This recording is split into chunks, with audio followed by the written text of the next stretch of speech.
Here we have a Dyson V11 filter. It's the same filter for your Outsize, V15 and Gen 5. The V10 is slightly different.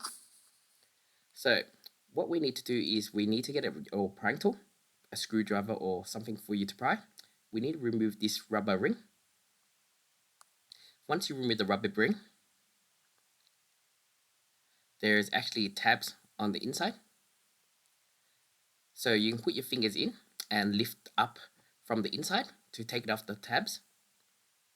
It might be difficult for you, so you can use a prying tool, but be careful with your prying tool. The plastic is quite soft, and if you pry it too hard, it actually breaks the plastic.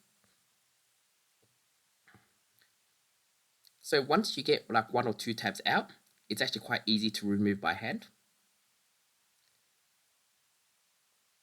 So now that I've removed all the tabs, you can just pull out straight and it comes off. This makes it easier for you to clean. Please note, here are the tabs, and you have to note that not all tabs are the same size. There's also stuff here. This is aligns with the top of the filter. Please note, if you don't get the tabs in the right place, the top doesn't align. So here are the tabs on the bottom. So to put it back, you put your rubber ring over it first. After you put your rubber ring over it, you align it with the tabs with the bottom tabs. Make sure you look in advance to know which tab goes where.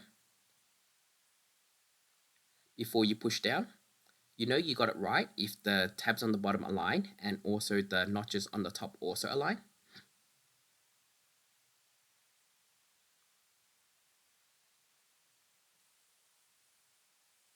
So that is basically it. As you can see here, all the notches on the top align correctly. So therefore I've placed the filter in correctly. That is basically it. So there's a warning message here, do not do the following. Since I'm making a video, I will show you. You will regret it and it will damage your filter. As I said again, since I'm making a disassembly video, I'll show you how to disassemble it. So next, we actually can take the bottom part off. What you need to do is you need to get your prying tool, and we need to pry this piece of plastic inside. This is actually quite difficult, and as I said originally, you will not be able to reassemble this, and you'll have to throw away your filter after you disassemble it.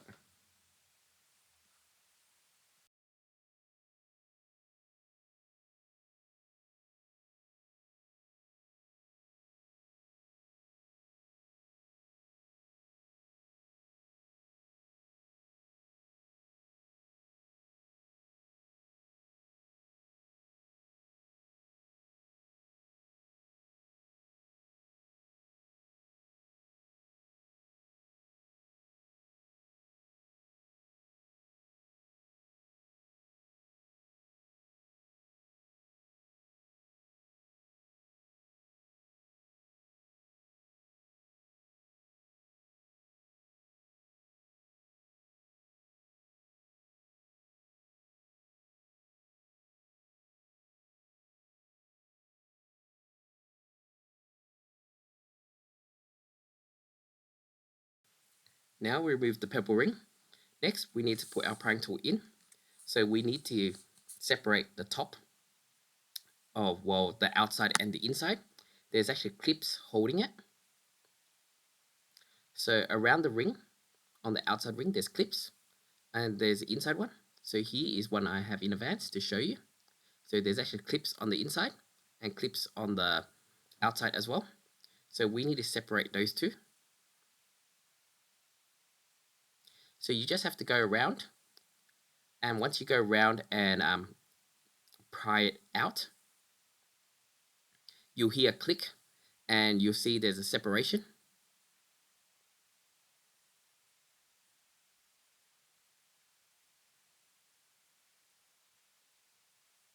So I'm just going to remind you again, you will not be able to reverse it after you do this. So next, we need to put our screwdriver into the gap between the clear part and the non-clear part. what you have to do is you have to go around, and you're gonna have to wiggle. So it actually comes out easier than this. But the issue why it doesn't come out is because they actually glued this part. So what we have to do is we're gonna have to go around the whole perimeter and break the glue. So this is gonna take a long time, and even after you do it, you might have to go a second round if your glue isn't detached.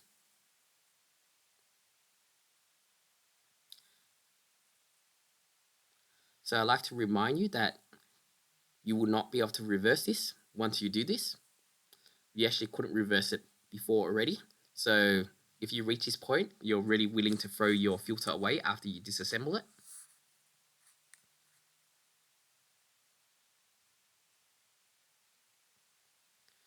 So you're going to just have to go around slowly.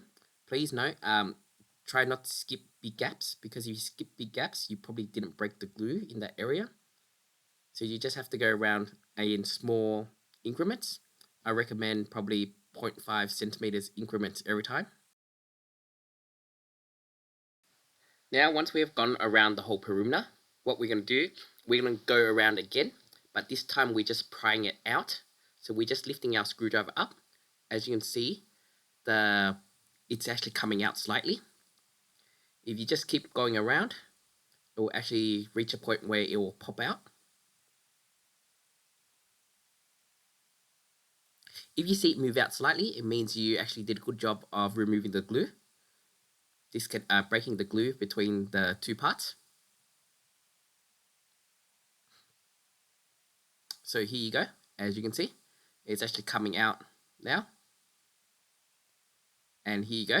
It is out. As you can see here, that's all the glue. And what I'm showing you now is all the damages that we inflicted. And here on the perimeter, as you see, all the damages.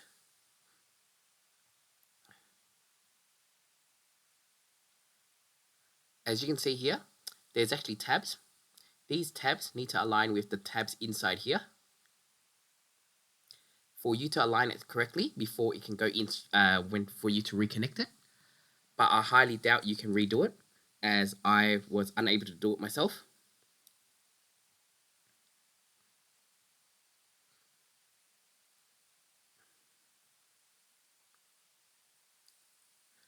Around here,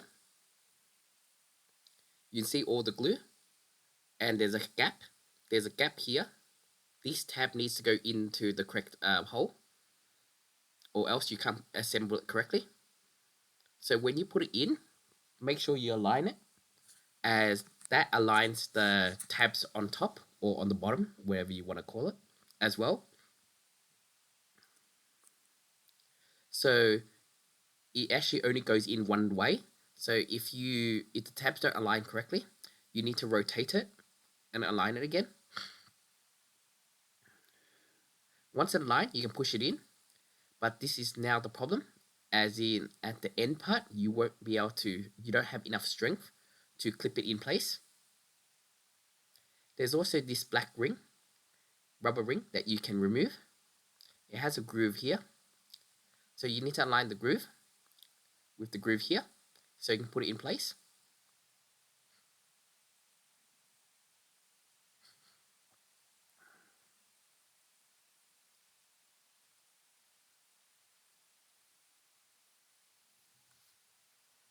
So if you manage to remove it like this,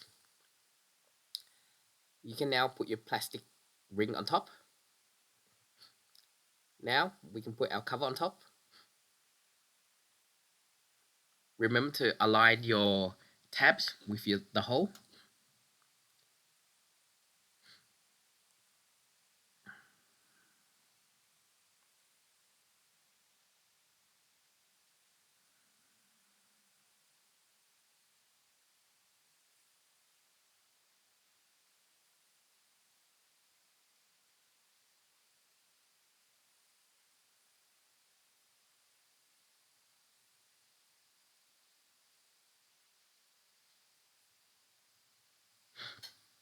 So to connect the top part together, you have to pull it up. You know it's not connected properly if you look at your filter and it's creased. But overall, that's how you do it. And as you see, I could not put it correctly back together. I'm just demonstrating how you put the top filter in, which is what you can remove and put back.